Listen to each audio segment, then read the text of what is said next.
my name is Rosemary Malfi. I am the Pollinator Network Coordinator at Nova Mass. I'm very happy to see everyone here tonight. Just by, if you can do a show of like your actual hand, you can use a little like emoji hand. Is anyone here for the first time? Is this your first MAPN meeting?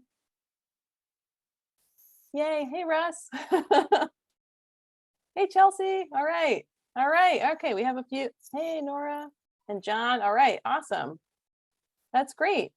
Okay, in that case, I will just kind of quickly review what these monthly meetings are all about. So we are hosting Massachusetts Pollinator Network meetings once a month for a few different reasons. One is that we want to create a space where people from across the state can connect, can exchange information and ideas.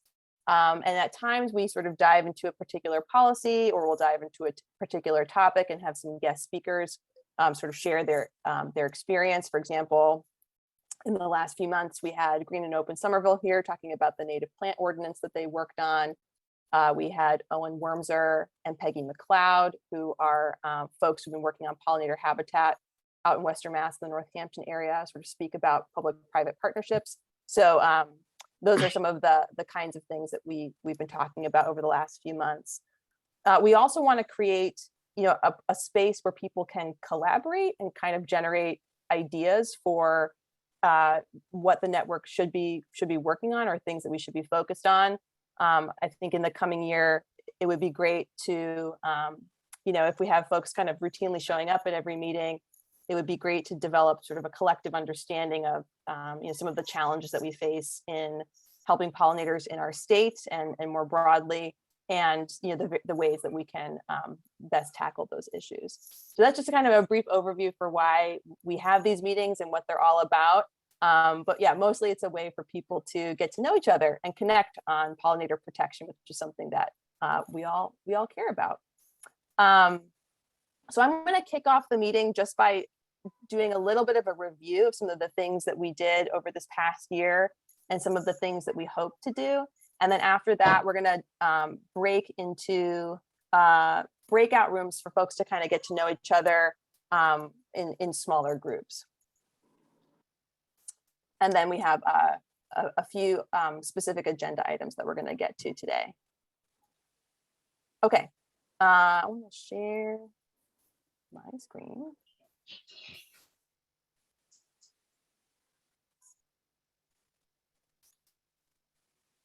Can everyone see that? Yes. Okay. All right, cool. Yeah, so some of the, and I don't know how new some folks are to our programming in general. If this is your first meeting, it might be your first event period. So some of the things that we have been working on at Nova Mass and as a network and steering committee, really sorry about that, yelling in the background. We organized a monthly seminar series with scholars and skilled community organizers. And these are open meetings that we make available to everyone, and we're going to continue that kind of programming into the spring. So we're working on developing our speaker series right now. We're obviously hosting these monthly meetings. Another meeting that I want to let folks know about that you may or may not already participate in is our Community Pesticide Reduction Network meeting. So this is a different monthly meeting that we host, and that is very squarely focused on, as the name would suggest, reducing pesticides in our local communities, but often, we're very plugged into state level legislation too, and so we organize around that as well. We're going to talk about our nursery outreach campaign tonight, but that's something that we began piloting in the fall, and something that we're going to continue to work on this year. We are also always working with partner organizations. So something that we're doing is coalition building. And that's working with other folks in the state, sometimes out of the state, to advance usually policy related to pollinator protection.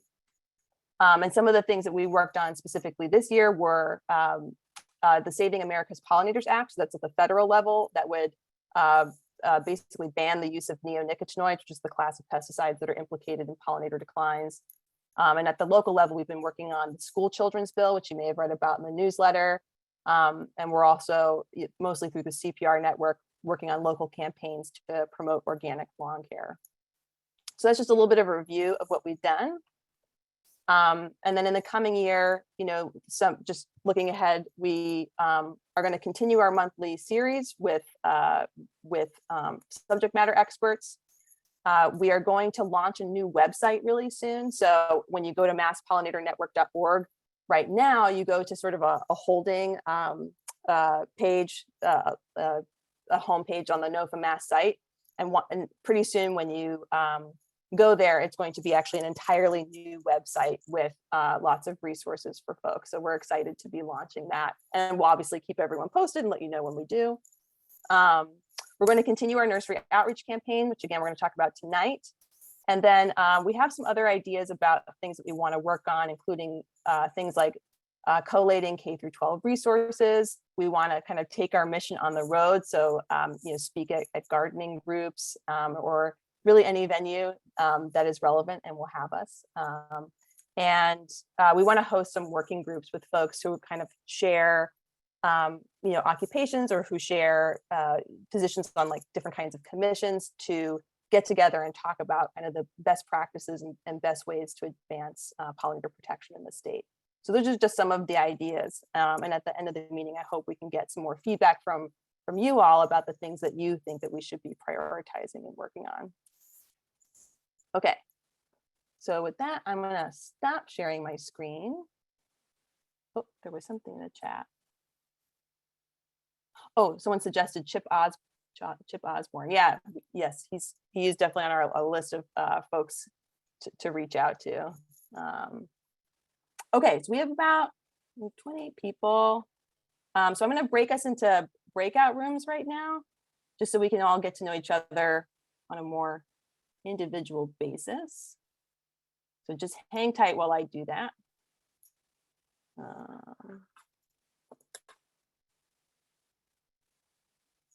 So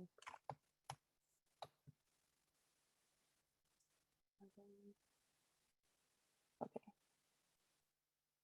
All right, I'm going to create random breakout rooms. So when you get into your group, just share your name, your pronouns, where you're calling in from, and then you can mention a project that you're working on, or maybe a particular challenge that you're facing in your community related to pollinator protection or other sustainability issue. Yeah, and that should hopefully get the conversation going. So we're going to do that for about 10 minutes, and then we're going to bring everybody back and talk about some of our bigger agenda items for today. All right. I am sending you to rooms. Did it work? Everyone sees the room? Okay, great.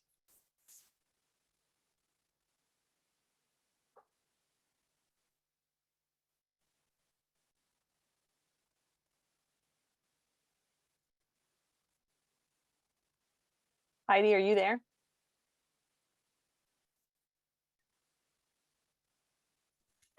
All right, calling everyone. I know enough people who know about native plants that when I run into people who don't, it frequently reminds me that we're the minority. Yes, I know. It's easy to get caught in your own, like stuck in your own bubble and think that everyone is talking about that too. On a corner on the side street here is a major dog walking corridor. So since we bought this house, we ripped out all the old yews and unuseful plants, and I have plans. I've already put in hazelnut and chokeberries, and I'm thinking I might make it a kind of demonstration. Oh, that's awesome. Nice. So nice opportunity. Everybody's back. Got to be quiet now. Hi, everybody. Hello, welcome back. I think we're still waiting for a few rooms to rejoin. I hope everyone had a good conversation. That's good. I myself am calling in from Salem, Massachusetts, and just realized that there was another person in the room who's also from Salem, Massachusetts. How about that? That was a fun discovery.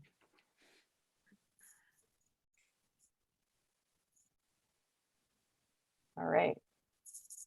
Folks are making their way back. Okay, hello everyone.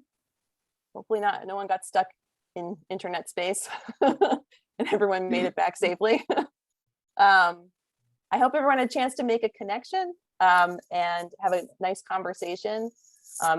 And yeah, well, in future meetings, we'll always try and have at least a little bit of time where folks can kind of connect on that more personal level. And maybe in some meetings, we'll even sort of do more of a shuffle where you kind of end up in different rooms and meet different people. I think it's like speed dating style. Try that sometime. Tonight, we do want to get to a couple of larger agenda items. The first one is to update everyone on our nursery outreach campaign, and also to invite you to actually participate in that campaign. So Heidi, did you want to just do a quick overview? Sure, just a quick recap. We have a project going where we're asking commercial nurseries if they will use stickers that we provide on the signs above their plants, not on the plants themselves, to identify native plants. Nice. And this is what we have 2 stickers. One is kind of bumper sticker size, and the other one is like a 2.5-inch round sticker. So based on my explorations of nurseries last season, some people, one sticker style will work for some nurseries, and this other sticker style will work for others. And so far we have positive agreement from, I believe, about 12 nurseries, and we still have a few more that we're approaching.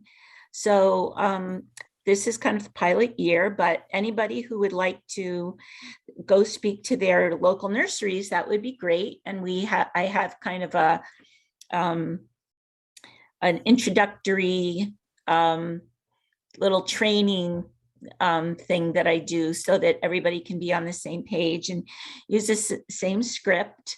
And, of course, we want to make sure that this sticker is not going on any plants that have any pesticides in them. So I think I'm pretty optimistic. A lot of the nurseries were not only willing, but actually extremely enthusiastic. So if you have a local nursery that you think would be agreeable, particularly one that you're a regular customer and you know the people, this would be a great way that you could participate. If you just either shoot Rosemary or me an email, I will fold you into the group. Yeah. And the idea behind this is we want, nurseries. Obviously, there are these amazing independent nurseries, like the one run by Katie, who's on the call, the Monarch Gardener, who specialize in native plants, and that is, those are great, reliable sources for those plants. But we also want other nurseries to start, realizing that there's a demand for these plants and to increase their inventory, and also to increase the visibility of those plants to their customers. And so there's sort of, this is a multifaceted campaign. One is to try and establish, lines of communication with the nursery providers, nursery owners, to open a line of communication and talk about native plants, and let them know that they're becoming more popular and that they will sell. And in providing labels and also some volunteer help for doing the labeling, it's also a public education campaign for the customers that are going to those nurseries. So that is sort of the idea behind doing this. And Heidi's been recruiting nurseries to participate. I know Kim, who's on the call, has also been recruiting nurseries, and then Gary Bowden, who's also on our steering committee, is on the Cape, isn't on the call tonight, but has also been recruiting nurseries. So we really welcome anyone to participate in this campaign. We'd like to increase the number even more of who we're doing labels with. Yes, Gary? I went to my local nursery and I noticed that they had tags saying native, but they're cultivars. So how are you gonna convince them to only put that sticker on a straight species? Yeah, it's a conversation that we've been having too. And, we initially may be a little more flexible about what people can label. I think as long as they're, being upfront about that. I mean, but in having these conversations, I think the idea is that we are talking about that and making it clear that the criteria for participating will not continue to be that flexible, if that makes sense. Well, we are, oh, did you want to say something? Yeah, I was wondering, I mean, this is fantastic. I love this program because I do send a lot of clients to bigger nurseries because I'm just me and I can't make 1,000 butterfly weeds. Do you have when they agree to participate, Heidi, do you send them a list of native plants that we consider native? So they're not putting, like, are we doing New England native? Are we doing Northeast native? Like, how do you just, how to define Well, native? for the purposes of this project, because for some nurseries, unless we have a fairly broad definition, they won't have any, they'll have very few. Right. So for the purposes initially, I hope as the years go on, we can get a narrower definition. But for now, we're saying any plant that's obviously it has to grow in our zone, but that's east of the Rockies in North America. I think as a native plant grower, I think that's fantastic because I'm glad to hear that. Smug. Right. Well, because I mean, I have clients that they go from it has to be native to my zip code to yeah, as long as it's like in the Northeast, I'm okay with that. And as long as, to be honest with you, if I get someone to plant a plant that's native to east of the Rockies, I've won because they're not planting, butterfly bush or something. So well, we do. No, I'm glad to hear that. To plant, to know about local ecotypes and to promote those and propagate those. I think we'll get there someday. We're just not there yet. Right. I mean, like my nursery signs literally have a map of where it's native to your zip code if you're that particular. That's nice. That's good. But again, those are baby steps. And I can tell you from being in this business for about 9 years now, that the education of my clients has gone from like, what do you mean a butterfly bush doesn't grow in North America to, oh my God, this grows in Massachusetts. They're getting it. They are getting it. And this really program is, I'm so happy to hear you. This program. That's great. No, I really am. This is fantastic. I also want to say another opportunity to educate people about what our natives are. If there's any local plant sales that you participate in or that you, have some connection to, I have a friend who helps to run the Garden Club of Massachusetts plant sale, which is huge. And I think that they would be willing to put the stickers on their labels. It's just, it's just one day a year, but boy, they have probably thousands of plants. And, just when people see those stickers, even if they don't buy the plant, I think that's part of the education process. No, Garden Club sales, they happen every third weekend of May. Are huge. And I would say 80% of what they sell is not native to even North America. Right. And people just snatch them up because it's what they've always bought. Right. But I think as people are getting more attuned to it, if they see that sticker, they may think twice. They may think, you know what, I'm going to plant natives instead.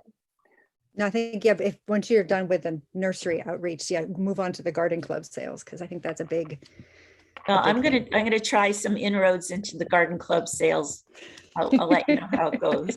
Good luck. I think one thing too, to Gary's point as well is, we have our website on here, and our hope is that people are going to go there. And on the website, we do educate about cultivars and some of the hidden issues with doing that, right? That it might alter rewards and things about the way the pollinator actually interacts with the plant. So if they go there, they'll also get that information. I know Pam and Evan have had their hands up. I don't know who came first, so go Pam and then Evan. Okay. I missed hearing how to say that someone is interested in participating. It was sent an email to Rosemary and me. Who was me? Oh, Heidi. You could just, if you just send an email to Rosemary, she'll pass it on to me. Okay, I think that makes more sense. And also Friends of Bees keeps an annual list of the various plant sales, and I just realized I can reach out to them, Oh, that's great. in our area. And I think for nursery outreach, there's probably a couple other people in my group that might be interested in doing that. So I wanted to make sure that it was okay to just say anyone is interested, Well, yeah, they need to get in touch with me to make sure that, we don't have multiple people talking to the same nurseries, although in some ways that would be a good thing. But, we just want to coordinate our efforts. And, I have a script and I have a little training thing that I would like everybody to go through before they go talk to the nurseries. Yeah, I'm wondering how many people are going to Mahoney's. To the which? Mahoney's, it's a big cheese. Oh, we have someone who's claimed, Kim right there is talking to Mahoney's. Great. Yeah, and it's been challenging, but I'm on it. Okay, thank you.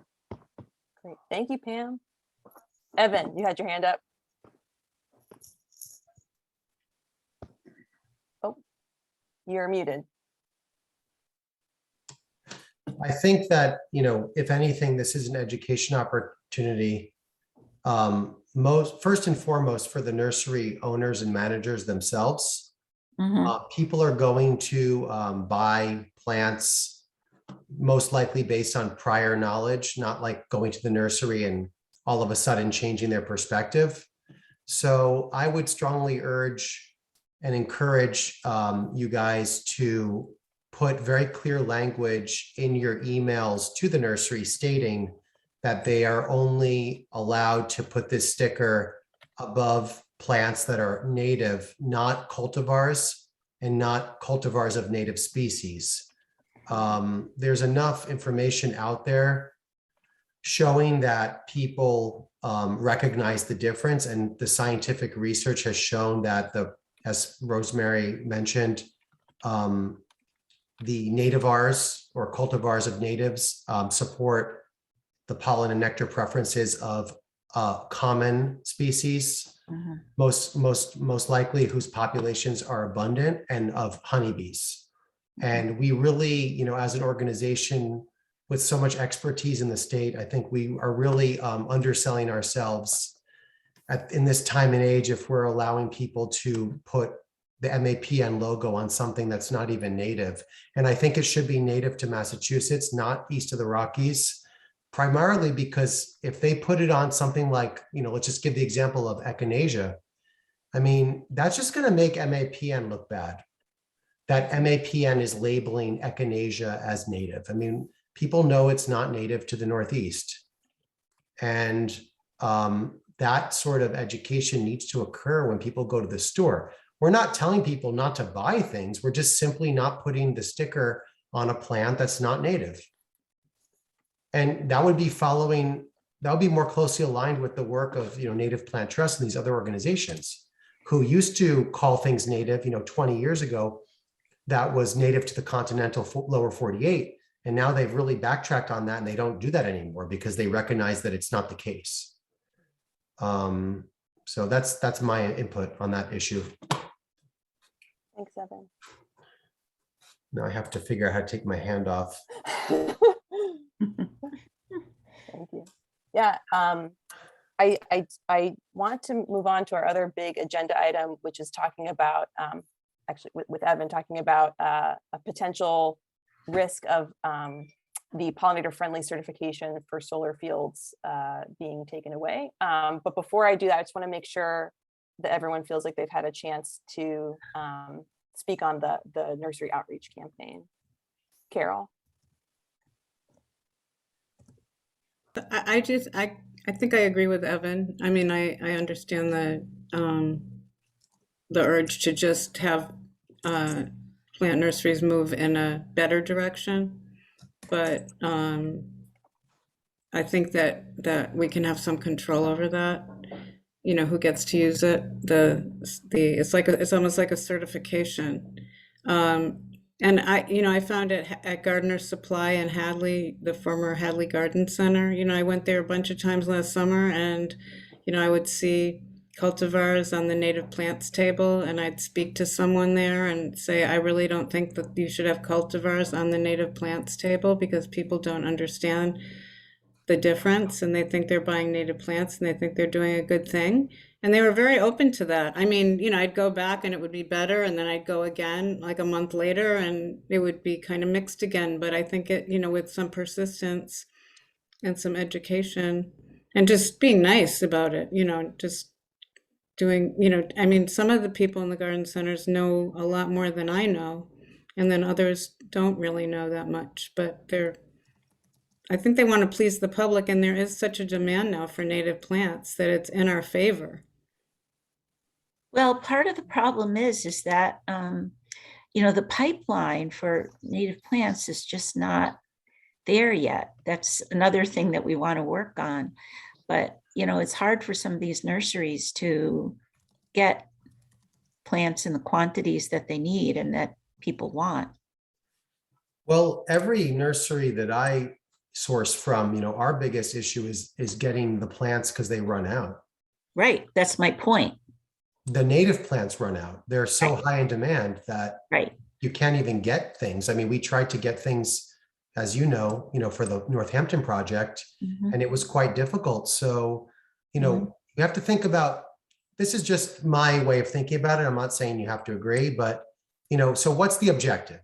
If the objective is to help pollinators or help people get better plants for their own use, then we want to drive the market towards those native plants, right? We want to drive selling and buying of native plants. And if we are letting people call things that are not native, such as cultivars or nativars, native, we're not helping our goals. And we're certainly not helping the pollinators. So even if it's difficult the first couple of years, the result of this will be increasing production and consumption of pure native species. So it might take a learning curve. We can make a nice one-page information sheet. Maybe it's like a black and white Xerox that gets mailed to them when they receive the stickers. In fact, we could give them 10 copies, and then they could even have that on the table if Mhm. they wanted to. A Xerox is less expensive than a sticker. Mhm. And, we could just have some basic information. I was going to put into the chat. There was a PhD project done by a University of Vermont student evaluating native Right. herbaceous plants. Yeah, we could put that Yeah. into it. That's a Mhm. great, I've got that right here Mhm. in the chat. We could have that in there. Things like that. Mhm. There's videos, all kinds of stuff. Doug Tallamy talks about it. I mean, everyone does. Great idea. Thank you, Evan. And Kate, you asked, will you be sharing a list of the nurseries who are participating in the outreach campaign for internal use and on the website? Yes, we definitely will have a list, certainly for internal use. And if I assume if they're going to participate in the campaign, that they'll be okay with being listed on the website too. So we will have that. I Okay. just wanted to add something. Yeah. And I think I agree with Evan, in particular, the point about including, I think defining natives as east of the Rockies is a little too broad, something like echinacea. I think what's going to be a problem is trying to narrow it later. It's going to be confusing to start out with something broad and then start, tightening that up. It's sort of like, the genie's already out of the bottle at that point. You've already gotten so broad that it's confusing. Yeah, that was my thought too. Unlearning something or narrowing it is going to be really difficult. For instance, echinacea is just out there as a known pollinator, but for what and where? So I agree with pretty much everything Evan said, and also that if the demand is there, the supply will increase. I just want to add that whether you decide each of the Rockies or not. No, Evan is right. This sticker should not go on cultivars. I don't sell a single cultivar, native or anything. Everything is straight species.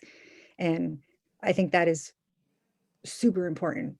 And of course, it does mean, Heidi, that there may not be a lot for these nurseries to label, but it will be a good learning process for them to realize that their so-called native plant is useless for a pollinator. You know, especially if it's like one of those double bloom echinaceas, whether or not that's native to New England or not, it's still, no pollinator can use that. And so you're not doing the pollinators any good planting that. But that's just my opinion with the science. I know it's a lot more complicated, Heidi, than I think you might have thought. to Yeah, begin it with, is. but- It is a complicated issue. Yeah, it's very because we're not complicated. just planting. I did have a draft of a letter, instructions, and I did explain that you know, a lot of cultivars are not useful, and you know, particularly things that have you know, double blooms or other changes to the morphology of the flower. But you know, you have to remember that we are looking, you know, yes, we want to support pollinators, but we want to support actually the really all the entire ecosystem, and certainly all of these insects at every stage of their lives. So there are plants which are useful as food for different stages. So There's it a lot is a of- very complicated issue. Yeah, a lot of the cultivars though are, because their leaf color is different, they don't Right. attract And the there's, host yes, insects and that either. is something that And so I it's explained, really right? complicated. It But is right, if very you want to just keep it complicated. simple, Oh, Right. I mean, yes, it's hard to backtrack on the education, but I agree, to keep it simple, Right. the original plan is probably what's going to work. I thought that I mean, I apologize that, you know, I haven't been on a call with the group in a really long time. But I do follow the emails and I am in touch with some of you in other capacities. Doesn't MAPN have like a mission statement or some sort of overall description of what our focus is? Because I believe I was in the group that drafted that, and we specifically called out pollinator species at risk or native pollinator species as opposed to honeybees. And this whole plant thing needs to speak to that. Mhm. And the nativars, the cultivars do not. So we have to follow that too. You know, people have different opinions, but at the end of the day, we have to make the organization speak to its mission. So I think it would be good to maybe if we could refer back to that language, which I don't have in front of me, but I'm Googling it. I don't know if it's online. I see. I saw Cindy Carpenter. Hi, Cindy. It's me. I just want to speak in support of a broad definition of what is native for two reasons. Not for the native cultivars. I agree. Let's try to do the education and say let's exclude cultivars. But when you look at the label that Heidi showed us earlier, it says native. It doesn't say native to Massachusetts. It doesn't say native to any particular area. So I don't think it's a big challenge to go from labels this year that say native plants to labels next year that say native to Massachusetts. I mean, I think there's an opportunity to do more education as we go along, and simply introducing that concept and getting the nurseries to do it is a huge step. I mean, this is an idea I talked about with the Mass Natives Association. I'm forgetting their name, like 6 years ago. And they were like, absolutely not. This is way too complicated. So if we can simply get the idea that it is native and that matters that it's native, that's important. The other reason I would vote for that is that what is native to a given area, of course, is going to shift with climate change. And it's not always appropriate for us to define things to a very specific area.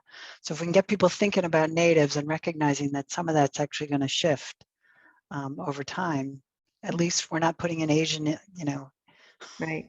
Asian junk, right? Asian may not be junk for Asia, but it's junk for us. And especially if we can just exclude the cultivars, if we can be really clear that cultivars are not okay. So that's my my point of view. Okay. Thank you everyone for, And Carol wanted to say oh, something. I'm so sorry, Carol, I didn't see your hand up. Oh, that's okay. I'll just be brief. I just think it's important because people are establishing their gardens and they don't want to, and they spend money on their gardens. And when you want to build a native garden, you don't want to have to later find out that it wasn't really an appropriate plant for the pollinators you're trying to protect and feel like you have to rip it out. And I know because that's happened to me because I was trying to build a native garden. And I am trying to build a native garden, and I know I bought some plants because I didn't really understand that now I feel like I want to replace, and it's an investment. So I think that being upfront and straight about what is native and what's appropriate for where we live is important. I'd also like to include, I know this is really going far afield, but trees. I know that the Hadley Garden, or whatever it is now, the Hadley Garden Center has trees as well, and what's native and what's not, because they're really important pollinators that we really tend to forget. And so I'm on this campaign for trees. Yeah, the trees are included. Good, thank you. Trees and shrubs. Alan, you had your hand up too? Oh, you're muted. Oh, can you unmute yourself? Yeah. Sorry about that. Just a brief comment on taking the side of those who prefer a narrower definition. Every plant is native to somewhere. So that it doesn't mean very much without any qualification. Maybe we can compromise on the Northeast. Yeah, I mean, I'm looking at the definition of a native plant just out of curiosity, and I mean, every single definition I'm seeing here is it exists, a plant that exists naturally in a place that's not introduced by man or people. And quite frankly, the reason why something like Echinacea purpurea is not native to Massachusetts is because it wasn't here until someone decided that it looked nice and brought it from the Midwest. I mean, this plant does not find itself blowing in the wind or being carried by birds this far east. And there's a lot of other plants that fit that description as well. And the problem is that once you start, I mean, yeah, Northeast is fine. I'm not a purist. We use plants from the Mid-Atlantic occasionally because of climate change. But the idea is that we're trying to support pollinators.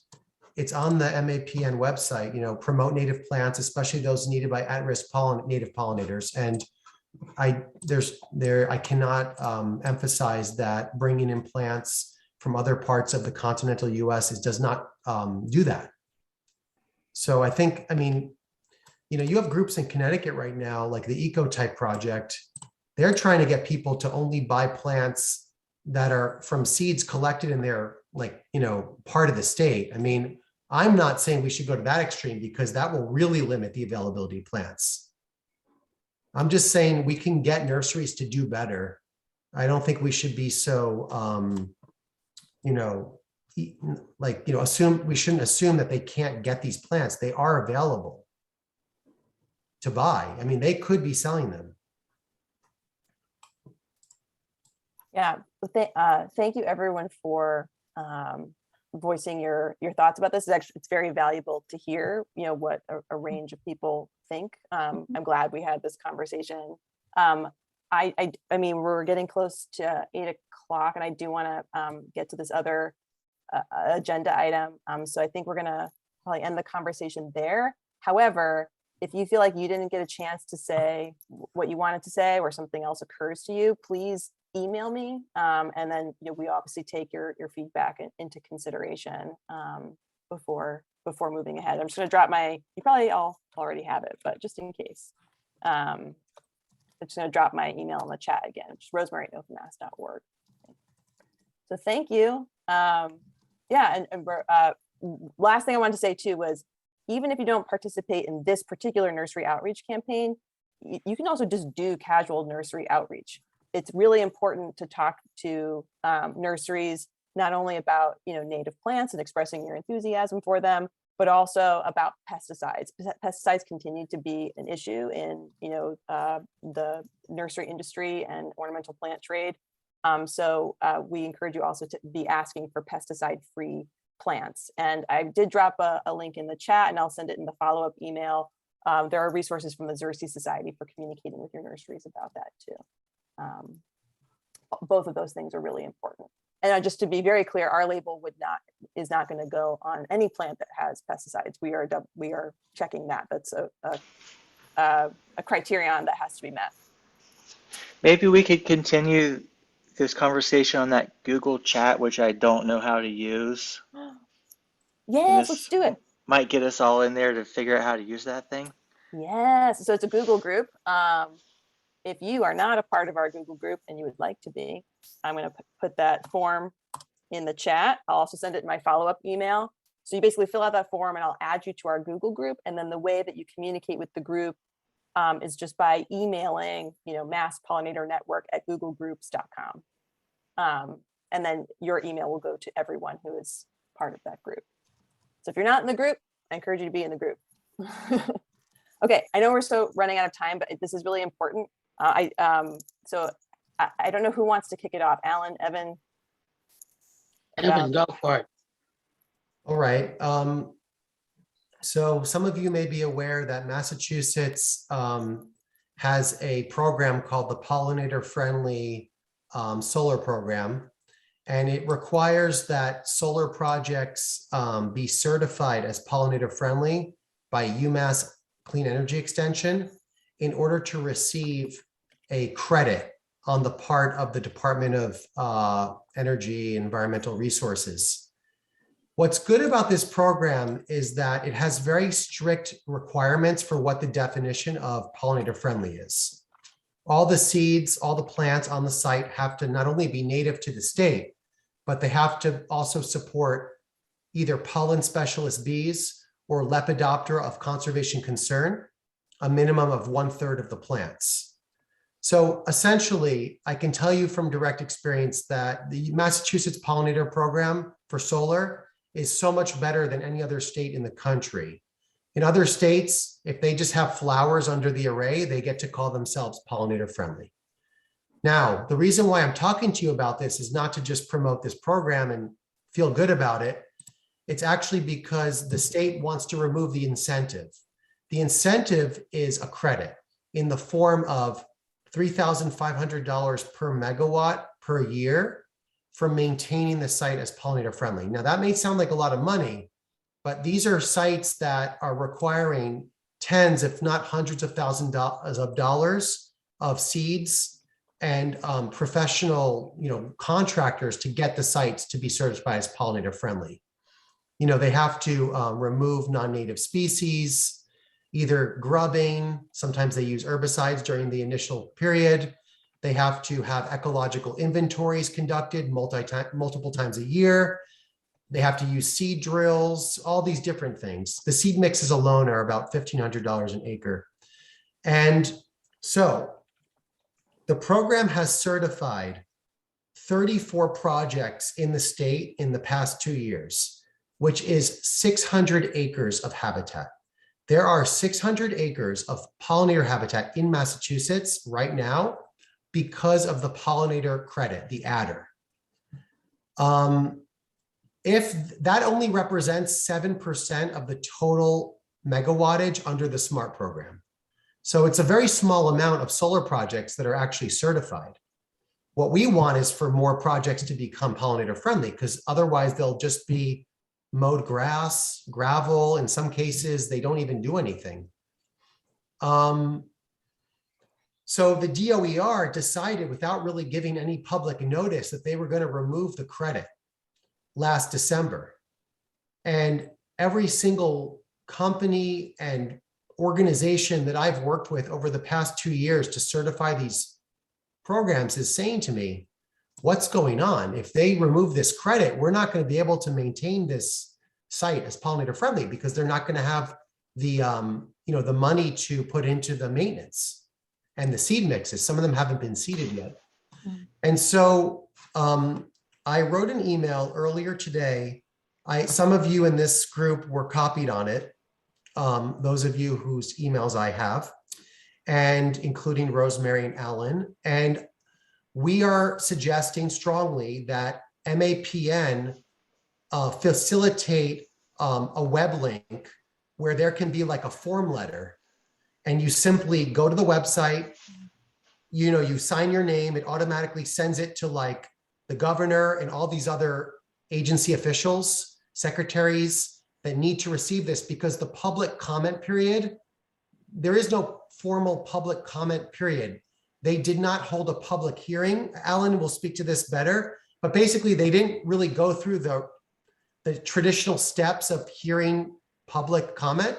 They just made a quick decision and then are just waiting for the final, final move from those in power. But we can email them.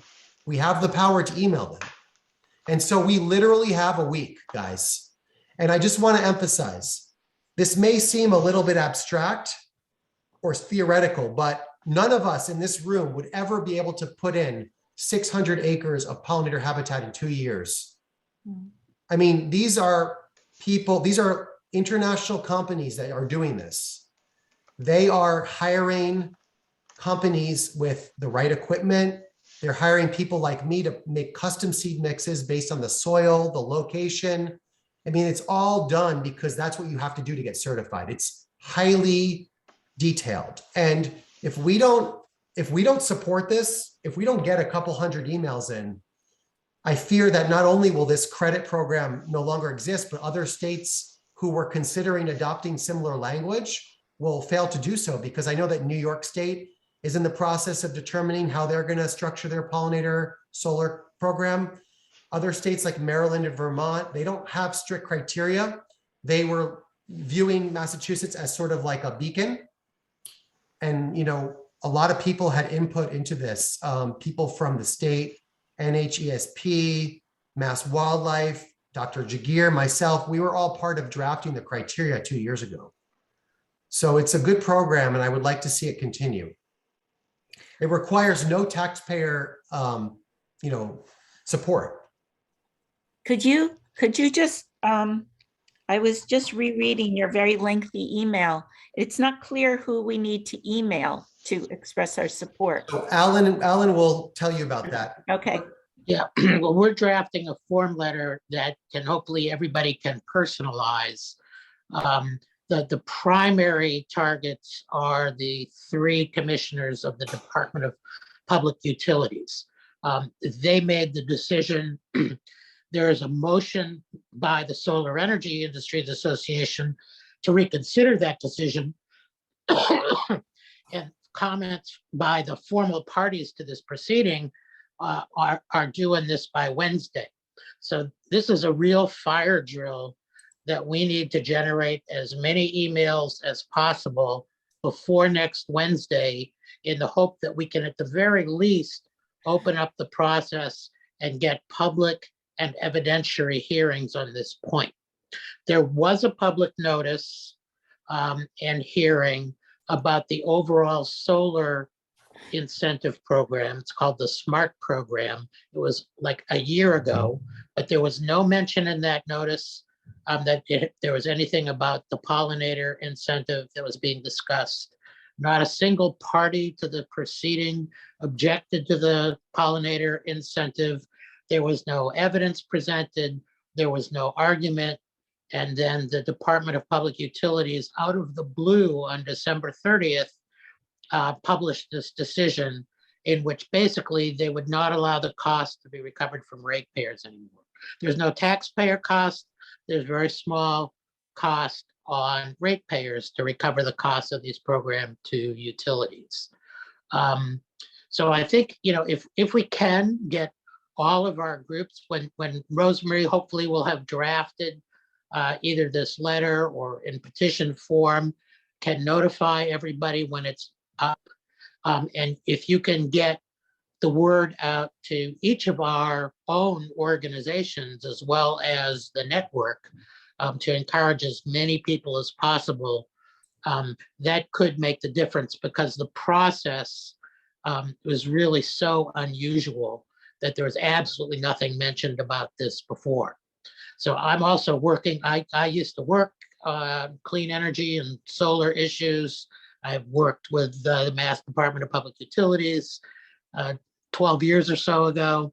But some of the same people are involved. We're hoping to mobilize support from some of the solar companies.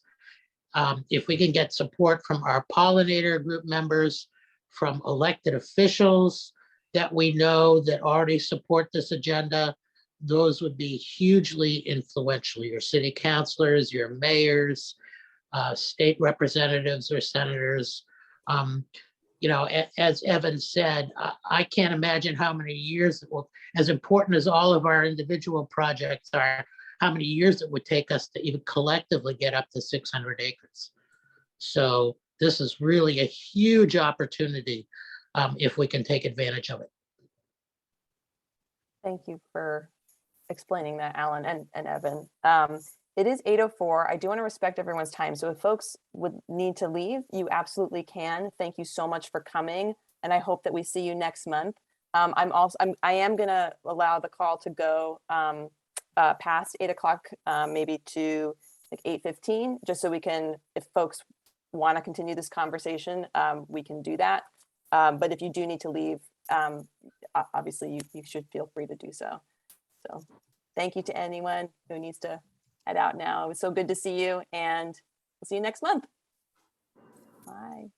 I'd also like to say something about this support, that it might really help just the general public if we can get it out to other individuals and through our town agencies and things, talking about the fact that there is this pollinator support, because I don't think that most people, and I wasn't aware of this program. And when you pass these solar arrays and things, that they really are doing something for pollinators, which will be new to people. I think it will really have a public awareness advantage as well. Yeah, I think, I just want to be productive. I know we're running over time. I feel like, can we just talk about how we're what the next steps are as far as putting this together? Because, I'm assuming that once we have something up, we can just share it with the group, and then everyone will just sort of hopefully share it with at least 10 other people, maybe more. So that part seems like a given. What I'm wondering is, what will it take? Like Alan and I already discussed, because we were in the same breakout group. I'm sure you did that on purpose, Rosemary, that, we can draft the letter. Alan has the language. I have the citations and the overall description of the program. What we need is to figure out with you, how do we get that onto a website where it's like a form letter? Because I know NOFA's done this before about pesticides, where you just literally type in your email and it automatically sends it.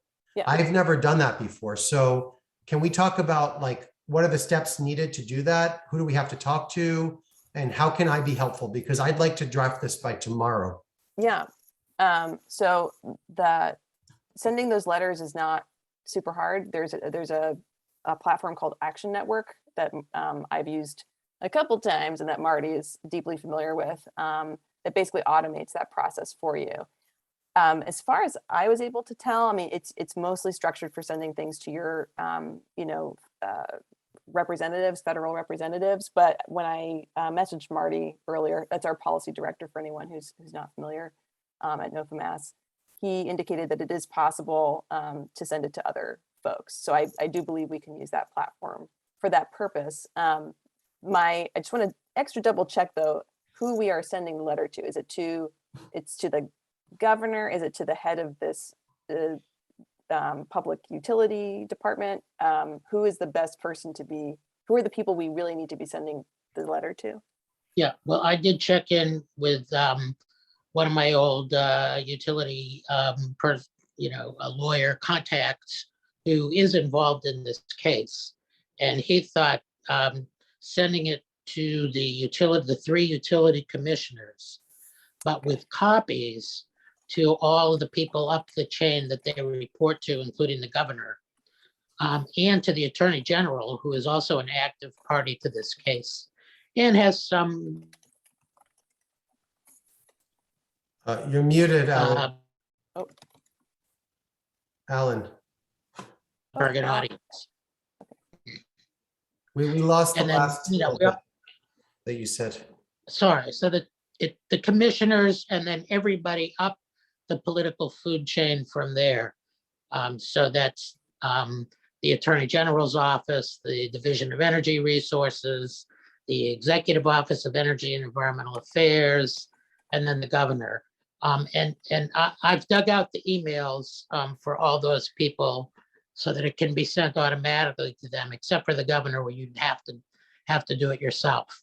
So hopefully in whatever format we arrive on, it'll be a very simple, one-click process, although it's much better if you can actually customize it and introduce yourself up front and why you care about this, whether that you represent a group, and then you can just use the form letter, or you can customize that too. I saw a comment, if you want to say, solar sites on forested land should be prohibited, go right ahead. They already do get a penalty in the process that's separate from this, but it's obviously still allowed.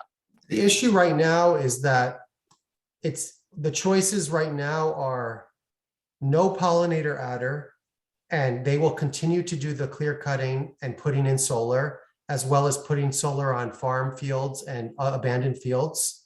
And they will have no reason to plant anything other than grass, because that's the cheapest and the easiest to establish. Or we send this letter in support of the pollinator program, and at least it's not required, but there's an option that if you want to, you can become pollinator friendly and get a bit of a credit to offset the costs of changing the landscape. Because it's much cheaper for them to just put the panels onto whatever ground is there and just leave it. And they just mow it once or twice a year to keep the trees down. That's like what the choices are right now. And let me just add one other substantive point. The DPU's basic thrust of the decision is, they're not responsible for wildlife related issues. That's just not in their wheelhouse. But, native plants also sequester more carbon, retain water, and prevent soil erosion much more than using, non-native turf grass or gravel. And, making sure that utilities comply with our carbon laws is within their wheelhouse. So we want to really stress that in the letter.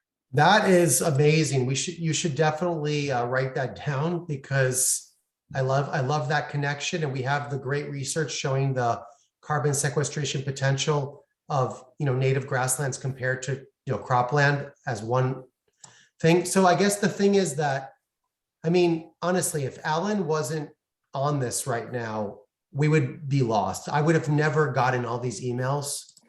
I know for a fact, because I've heard from several solar companies, that the DPU are the ones making the ultimate decision on this. So you are spot on with having these commissioners and chair people from the DPU. They're the ones.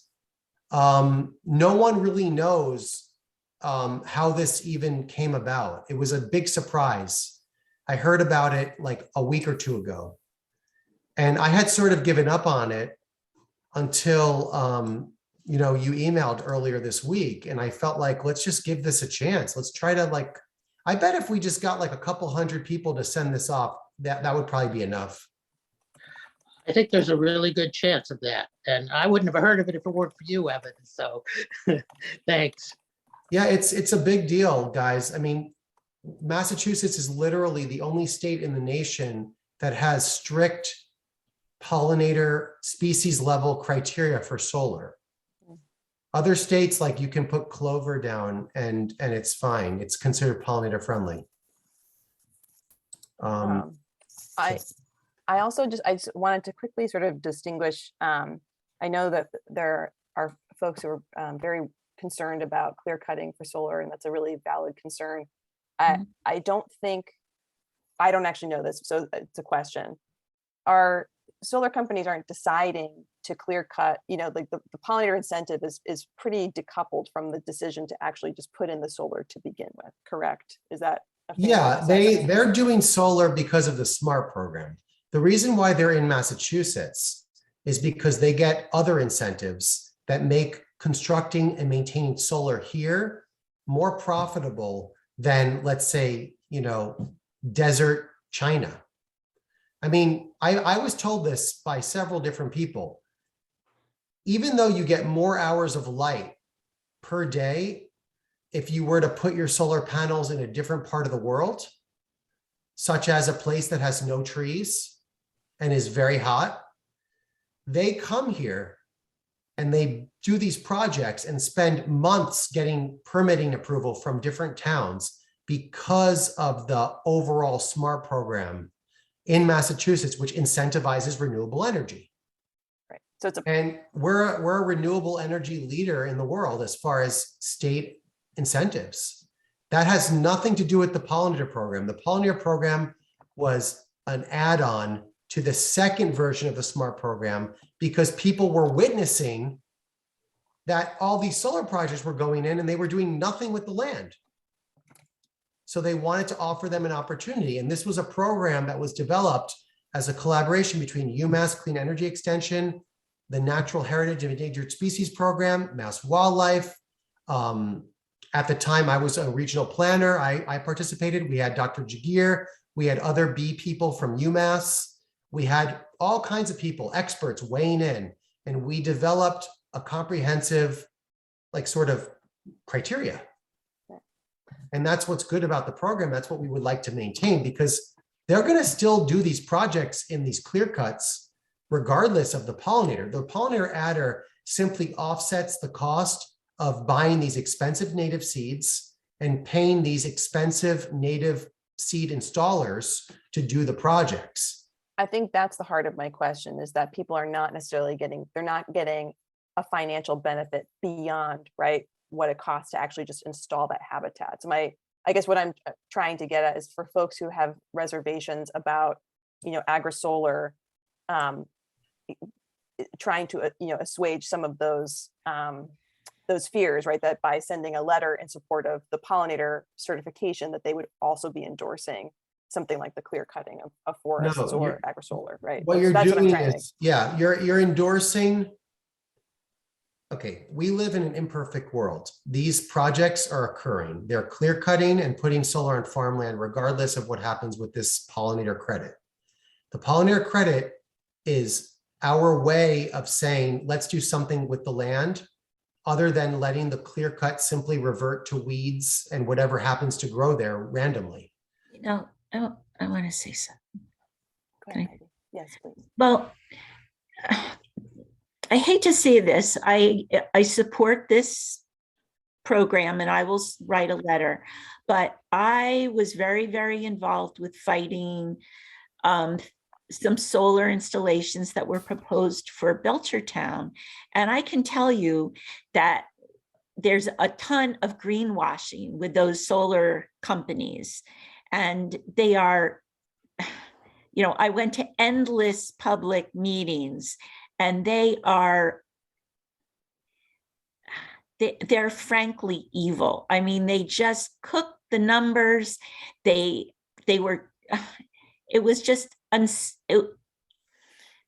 it really was enough to make me really almost just go anti-solar for any kind of these installations at all. And, I really do think that our focus should be on preventing this clear cutting of land to put solar in. It's just nuts. And I think, they all say, oh yeah, we're gonna plant pollinator friendly plants. But there's no promise that they're going to be part of this program. There's no promise there's going to be any expertise or any follow-up. I mean, that's true of all their promises. There's no there's no accountability. They've sold off these things in tranches before they're even built. You know, That's the point of the pollinator friendly program. So the link yeah, to the but book, you have to be this is the first I've heard of certified. this pollinator friendly program. And I can tell you that all the solar installation companies who are out of state and made these big presentations that were just full of BS, they all said, oh yeah, we're gonna plant native seeds. But you know, who is Right, but Heidi, here's the thing. There's a difference between a company saying, I'm gonna do this, and the town saying, if you want to pass this project in Belchertown, you have to be certified as pollinator friendly by UMass Amherst. Then you enter into a contractual obligation to meet certain requirements. Like I said, and I put the that link all into the sounds chat. great, but I can tell you that there was, in all the hearings that I went to, there was no talk of any kind of follow through or this program. That's Towns not, don't that know means about it. there's only 34 projects that have been certified so far. We should be getting half of all the projects certified. Or more. Less than 7% of the solar, of the smart program megawattage has been certified as pollinator friendly. It's a very small amount. So in Belchertown, you probably don't have your project as certified as pollinator friendly. That's why the program exists, because it has a super high benchmark. In order to become certified, they have to do so many things, and they're monitored by UMass several times a year. Their requirements for habitat are much more comprehensive than any of the pollinator habitat any of the towns have ever installed that I've seen in these municipal, parks. You have to have 3 plants blooming in 3 out of 4 portions of the growing season. So that means then what? Can I say something, Yeah, please? like Carol's had her hand up for a if you while. don't know what the program, I can't explain to you the criteria. I would like to say something about this, please. I've had my hand up for a while.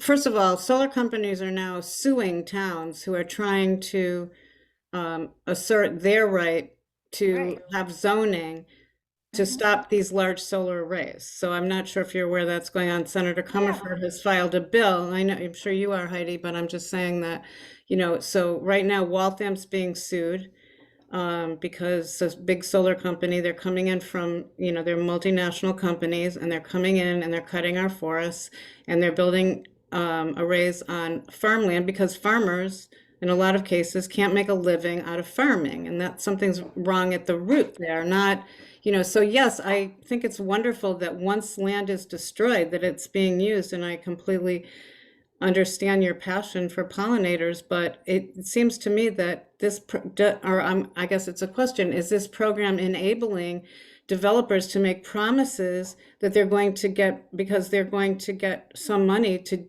do these things, so it's more palatable to cut down forests and use agricultural land for solar? I mean, yes, it's an imperfect world, but we don't have to put up with how imperfect it is. We're fighting to protect our forests, and we're fighting to keep farmland as farmable. And then I'm just worried that, we all believe in the importance of biodiversity and forests for carbon sequestration and everything. Are we fighting with each other over these programs? I don't know. I can't write a letter and support. Personally, I can't support this without understanding more. I think it's very complex. And I think you're right that it's an opportunity for greenwashing. Right. That's what I think. But I'm sorry, but I have to go. I'm really It's okay, sorry. Carol. No, thank you for staying as late as you We did. should continue this more in the Google group Yes, that would be discussion great. if we want. But I Yes. just want to second what Evan said. This program is I'm either sorry. going to actually pay to make this happen, or they're going to be clear cutting and doing nothing. So if you think if we have so many reservations, we can't support this, we are going to lose the pollinator program. We're going to lose the opportunity to have hundreds more acres planted in pollinator friendly plantings. Fact. I mean, I can give you the example. This is very concrete. I have 2 projects that were just reviewed for pollinator friendly certification. Now, when we say certification, it's not what you're talking about. It's not greenwashing. Every single seed is native to Massachusetts. 1/3 of the plants in the seed mixes are in support of pollen specialist bees or butterflies or moths that are on the state at-risk list. Okay? It's not just like, oh, we're going to be pollinator friendly. This is all reviewed by Zara Dowling at UMass Amherst. Then, after the second growing season, UMass sends third-party people to view the sites 3 times a year, and they are counting the number of flowers. They're doing transects. And if it's not 50% flowering native vegetation, they get revoked, the credit's revoked, and they have to redo it. They have to get more seeds, retrofit it, whatever it is. If they don't have 3 species blooming in every part of the growing season at the same time, they have to fix it. It's very comprehensive. Like if you go out into the field in like June and there's only 1 species of native flower in bloom, that's not good enough. You have to have 3 species in bloom. And then they have to go back in August and there has to be 3 different species in bloom. And overall, the entire landscape has to be 100% native and 50% flowers physically, not just in the seed mixes. It's a very, very high threshold. And the reason why I'm bringing that up is because it's not greenwashing. This is a certification program done by scientists at UMass Amherst. And people work really hard to get these programs certified. So my point was that there's 2 projects that we already got through the first stage. One is in Bernardston, and the other one is in Woodbridge in Eastern Mass. I already heard from the solar company that if they remove the pollinator adder, they're just going to abandon these sites as far as making them pollinator friendly. And that means that these sites are just going to be grass. They're just going to put down a grass mix, like the kind of stuff you'd see in a lawn. So that is the alternative, guys. You are not going to stop these projects from happening. This has nothing to do with whether or not towns can sue solar companies. This is just about what to do with a project after it's been already approved to be solar. No one's getting a solar project approved on the basis of becoming certified as pollinator friendly. Well, no, that they will say that. That will be part of their proposal. That will be what. But they'll this say. is certified It as makes it more pollinator friendly. palatable. It's certified. It's not just saying it. It's certified. Yeah, and I but- put the link into the chat. You But can it's a look very at the complicated certification criteria. question. You know, if you say to people, oh yeah, we're going to cut down this forest, but then we're going to turn it into pollinator habitat. Does that make cutting down the forest okay? I don't think so. But is it better than cutting down the forest, which they can do anyway and still get Well, no, credits? they can't necessarily do it anyway. A lot depends on what the zoning board of appeals Right, says. but you're not changing the zoning Well, of I a don't want to town by- argue about it anymore. I think it's time to just take this to another venue. I mean, at the very least, we should be able to draft a letter in support of this program and allow people to learn about it and decide if they want to sign the letter. We're not forcing people to sign it. Yeah, I think We're not forcing anyone to do anything. We just want to write a letter and get it out there if you want to sign it. I think it can both be true that the certification process is very has very high integrity in terms of the pollinator habitat that is generated through that process, and Heidi's concern is that that companies are potentially using that in a disingenuous way to convince people to put in the solar field. I'm not taking a stance one way or the other. I'm just clarifying the argument there. So I think it is just about 8:30, so we should sign off. Obviously, there are mixed opinions about this. I would like folks should feel free to continue the conversation in our Google group, or you can email me, or we can continue to talk about it. And Heidi, Evan, folks, we can bring it to the steering committee, but we do need to decide really quickly because the February 2nd is the deadline for submitting. Well, for the record, letter. I support writing the letter. I will sign the letter. I would feel better if the letter said something about not supporting cutting down forests to make solar fields. Yep, that was going to be my recommendation, Right. that we potentially include something a caveat in there. Mhm. Alan, I don't know if you feel comfortable drafting that piece of it too, but we can, yeah, maybe not. We'll deal with that offline. Okay, cool. All right. Thank you so much, everyone, for a lively conversation. This is a much higher energy Tuesday night than I was expecting.